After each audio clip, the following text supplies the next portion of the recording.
ආයිබෝවන් තුම්මුල්ල වෝඩෑරි YouTube නාලිකාවෙත අදත් ඔබ සියලු දෙනා සාදරයෙන් පිළිගන්නවා. දින 12කින් අවසන් වුණු ඉරාන ඊශ්‍රායල් යුද්ධෙදී ඊශ්‍රායලය ජයග්‍රහණය කළාද? ඇත්තටම ඊශ්‍රායලට හානි සිදු වුණේ නැද්ද? අද කතාව මේ දින 12 යුද්ධෙදී ඊශ්‍රායලය මේ යුද්ධය ජයග්‍රහණය කළාද නැද්ද ගැන අහලා බලන කතාව. අපි එකින් එකට ගමු. මේ යුද්ධයේදී බොහෝ වෙලාවට ඉරානය තමන්ගේ ගුවන් හමුදාව ප්‍රයෝජන ගත්තේ නැහැ. මොකද ඉරාන්ට නවීන ගුවන් යාන නැහැ. ඒකට හේතුව මේ දැඩි ලෙස උන්ට පනවලා තියෙන සම්බාධක. ඒ නිසා උන්ට රුසියානු හෝ චීන නවීන ගුවන් යානා ගන්න විදියක් තිබුණේ නැහැ. ඔවුන් ගාව තිබුණේ බොහෝ පරණ outdated fighter jets. ඒ නිසා ඔවුන් තමන්ගේ ගුවන් හමුදාව ඇත්තටම අහස නැංගුවේ නැහැ. ඒ වගේම ඔවුන්ට නවීන ගුවන් ආරක්ෂණ පද්ධති තිබුණෙත් නැහැ. මොකද ඒවත් ඔවුන්ට මිලදී ගන්න බැහැ මේ සම්බාධක තුල. ඉරානයට ආර්ථිකය ඕන තරම් ශක්තිමත් අභියාවිද ගන්න. හැබැයි මේ සම්බාධක නිසා උන්ට ගන්න බැහැ. මේ තත්ත්වය තුල ඊශ්‍රායල් ගුවන් හමුදාවේ F-15, F-16, F-35 වගේ ගුවන් යාන ඉරාන අහසේ බලය ගත්තා. ඉතින් ඒ නිසා ඉරානයේ ඉලක්ක ඔවුන්ට පහසුවෙන් ගැනීමේ හැකියාව තිබුණා. ඒ වගේමයි ඇමරිකානු බුද්ධිතොරතුරු, සැටලයිට් ඉමේජ් මේ වගේ ඉතා විශාල සහායක් ඔවුන්ට ලැබුණා. ඉතින් ඊශ්‍රායලය මේ තත්ත්වය තුල තනියෙන් නෙමෙයි සටන් කළේ. හැබැයි ඉරාන්ට ඒතරම් සහයෝගයක් තිබුණේ නැහැ. ඇත්තටම උන් යුද්ධය තනියෙන් කළා වගේ තත්ත්වයක් තමයි පේන්න තිබුණේ. මේ තත්ත්වය නිසා තමයි මේ යුද්ධෙදී ඊශ්‍රායලට වැඩි වාසිය ඇති වුණේ. හැබැයි ඉරානය තමන් සතු බැලිස්ටික් මිසයිල් ඩ්‍රෝන වලින් ඊශ්‍රායලට රිදෙන්න පහර දුන්නා. ඊශ්‍රායල හිතුවේ නැත්තරම් හානියක් මේ යුද්ධෙදී ඊශ්‍රායලට සිද්ධ වුණා. මේ යුද්ධය ආරම්භ කළේ ඊශ්‍රායලය. ඉතින් ඊශ්‍රායලය තමන්ගේ ගුවන් හමුදාවේ සහ ගුවන් ආරක්ෂණ පද්ධතිවල සුපීරියොරිටි එක, ඒ කියන්නේ ප්‍රබලත්වය නිසාම තමයි මේ යුද්ධෙට බය නැතුව ගියේ. මොකද ගොඩබිමින් ඔවුන් දෙගොල්ලෝ ගොඩක් දුර නිසා ගුවන් යුද්ධයකින් ජයග්‍රහණය කරන්න පුළුවන් කියන තැන තමයි බෙන්ජමින් නෙතන්යාහු හිටියේ. හැබැයි ඒ හිතපු දේ වැරදි. මොකද ඉරාන බැලිස්ටික් මිසයිල්, හයිපර්සොනික් මිසයිල් මේ ඊශ්‍රායල් ගුවන් ආරක්ෂණ පද්ධතිය පරාජය කළා. විශේෂයෙන්ම අයන් ඩෝම්, ඩේවිඩ් ස්ලිං, ඇරෝ 3, පේට්‍රියට් මේ ගුවන් ආරක්ෂණ පද්ධති වලට ඉරාන බැලිස්ටික් මිසයිල් නවත්තන්න බැරි වුණා. ඉතා විශාල හානියක් සිද්ධ වුණා. ඊශ්‍රායලයේ හයිෆා නගරය ඉතාමත් දැඩි ලෙස පහර දීම් වලට ලක් වුණා. මේ වරාය නගරේ බොහෝ ස්ථාන ඉරාන මිසයිල් වල ඉලක්ක බවට පත් වුණා. ඒ වගේම ටෙල් අවීව් වගනුවර ඊශ්‍රායලය කවදාවත් හිතුවේ නැහැ මෙතරම් හානියක් සිද්ධ වෙයි කියලා. ඉරානයේ මොසාඩ් මූලස්ථානය පවා තමන්ගේ ඉලක්කයක් බවට පත් කළා. ඉතින් මේ තත්ත්වය තුල ඊශ්‍රායලය බලාපොරොත්තු නොවුණු ආකාරයේ ප්‍රබල ප්‍රහාරයක් ඉරානයේ එල්ල කළා. ඇත්තටම ඊශ්‍රායල් ජනතාවත් මේක විශ්වාස කළේ නැහැ. මොකද ඔවුන් හමාස් රොකට් වලින්, හිස්බුල්ලා රොකට් වලින්, හූති රොකට් වලින් බොහෝ දුරට පරිස්සම් වුණා.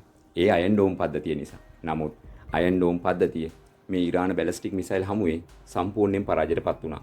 අයන් ඩෝම් පද්ධතියේ දවසක වියදම ඇමරිකානු ඩොලර් මිලියන 250ක් වුණා.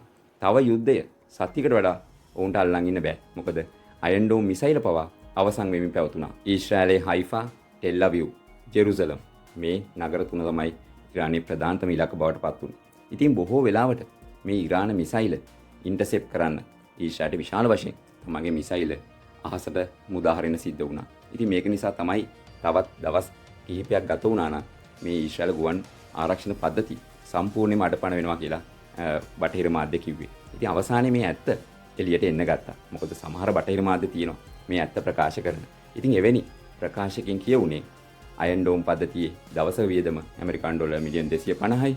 ඒ වගේම ඔවුන්ට තව මිසයිල් තියෙන්නේ සතියකට වගේ කියලා. ඉරානයේ හමුදා ප්‍රධානීන්, බුද්ධ්‍යංශ ප්‍රධානීන්, ඒ වගේම න්‍යෂ්ටික විද්වතුන් මරා දැමීම මොසාඩ් එකේ වැඩක්.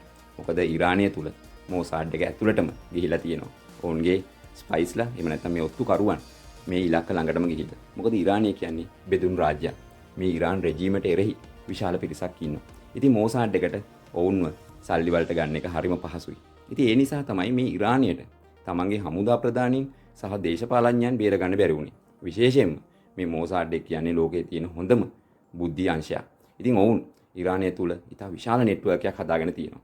ඉතින් ඒ තත්ත්වය තුල තමයි ඉරාන්ට ඒ හානිය සිද්ධ වුණේ. නමුත් ඒ පැත්තෙන් ගත්තම ඊශ්‍රායලය ඉතාම ඉස්සරහින් ඉන්නවා. මොකද ඉරානයට කිසිම ආකාරයක ඊශ්‍රායල් නායකයෙක් හෝ හමුදා ප්‍රධානියෙක් ළඟටවත් යන්න බෑ. අනෙක් අතට මේ ඊශ්‍රායලය බේර ගන්න තමයි ඇමරිකාව අවසන් මොහොතේ ආවේ.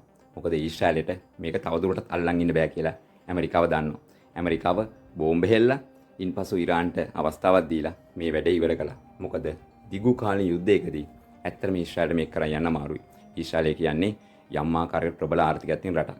හැබැයි කුඩා රටක්. ඉතින් මේ නිසා ඔවුන්ට ආර්ථිකය විවෘත කරන්න නැතුව මේ යුද්ධය දිගටම කරන් යන්න බෑ.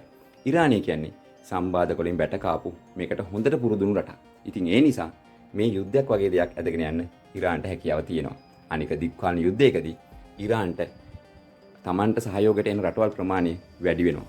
හැබැයි ඊශ්‍රායලට මේ යුද්ධය දිගට ඇදගෙන යන්න හරිම අමාරුයි. අනෙක් කාරණා තමයි ඊශ්‍රායලය බලාපොරොත්තු වුණා මේ යුද්ධය අතරතුර ඉරාන ජනතාව ඉරාන පාලකයන්ට එරෙහිව පාරට බහි කියලා.